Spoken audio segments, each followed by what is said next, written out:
Hi students, today we are going to learn about ninth chemistry. The topic name is periodic classification of elements part 2.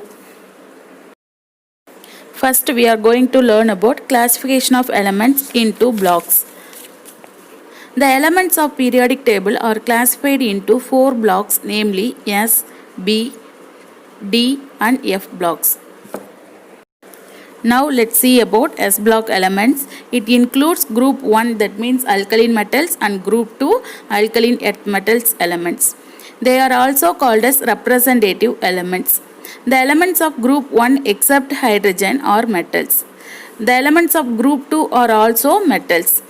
They combine with oxygen to form oxide formally called earths, and these oxides produce alkaline solution when they are dissolved in water. Hence, these elements are called alkaline earth metals. Next we move to P block elements. These elements are in group 13 to 18 in the periodic table. They include boron, carbon, nitrogen, oxygen, fluorine families in addition to noble gases, that means neon, argon, krypton, xenon, except helium. Okay, they are also called as representative elements. The B block is home to the biggest variety of elements and is the only block that contains all 3 types of elements, that means metals, non-metals and metalloids. Next, let's learn about D block elements. It includes group 3rd to 12. They are found in the center of the periodic table. Their properties are intermediate to that of S block and B block elements, and so they are called transition elements. Next, F block elements. It includes 14 elements after lanthanum called lanthanides and 14 elements after actinium called actinides. They are placed at the bottom of the periodic table. They are also called as inner transition elements. Now let's learn about advantages of modern periodic table. The table is based on a more fundamental property, that means atomic number wise. Second one, the correlates the position of the element with its electronic configuration more clearly. Next, it is easy to remember and reproduce. Next one, each group is an independent group and the idea of the subgroups has been discarded. Next, one position for all isotopes of an element is justified since the isotopes have the same atomic number. The table completely separates metal from non-metal. The non-metal are present in upper right corner of the periodic table. Justification has been offered for placing lanthanides and actinides at the bottom of the periodic table. Our next topic is position of hydrogen in the periodic table. Hydrogen is the lightest, smallest and first element of the periodic table. Its electronic configuration 1s1 is the simplest of all the elements. It occupies a unique position in the periodic table. It behaves like alkali metal as well as halogen in its properties. Hydrogen can lose 1 electron to form hydrogen ion, that means H plus ions like alkali metals. Next, second one, it can also gain 1 electron to form the hydride ion, that means H minus like halogens. Third point, alkali metals are solids while hydrogen is a gas. Next we move to position of rare gases. The elements helium, neon, argon, krypton, xenon and radon of group 18 in the periodic table are called as noble gases or rare gases. They are monoatomic gases and do not react with other substances easily due to completely filled subcells. Hence they are called inert gases.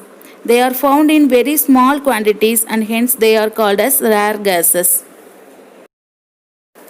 Next, let's learn about metals, non-metals and metalloids. Our first topic is metals. First one, metal are typically hard, shiny, malleable. Malleable means can be made as sheet, thin sheet. Okay.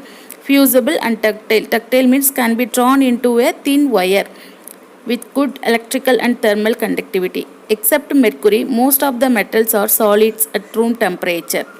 Metals occupy larger area in periodic table.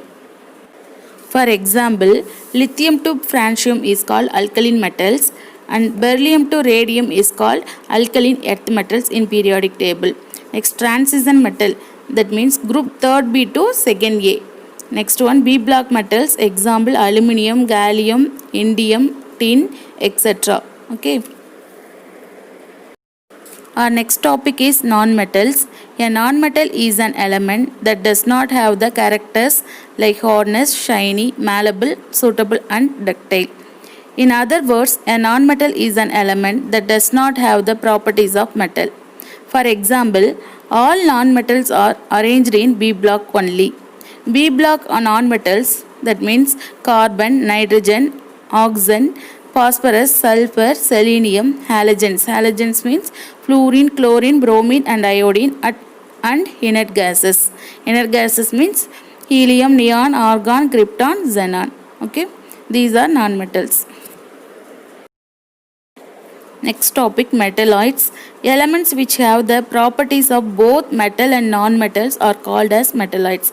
For example, boron and arsenic. Our next topic is alloys. Alloys are mixture of two or more metals and are formed by mixing molten metals thoroughly. Rarely non-metals are also mixed with metals to produce alloys. It is generally found that alloying produces a metallic substance that has more useful properties than original pure metals from which is made.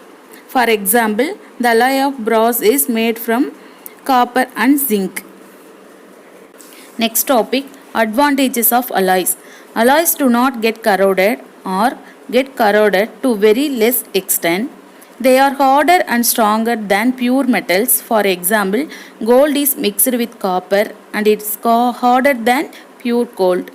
Third one, they have less conductance than pure metals. For example, copper is good conductor of heat and electricity, whereas brass and bronze are not good conductors. And the fourth one, some alloys have lower melting point than pure metals. For example, solder is an alloy of lead and tin which has lower melting point than each of the metals. When metal is alloyed with mercury, it is called as amalgam. Thank you, students.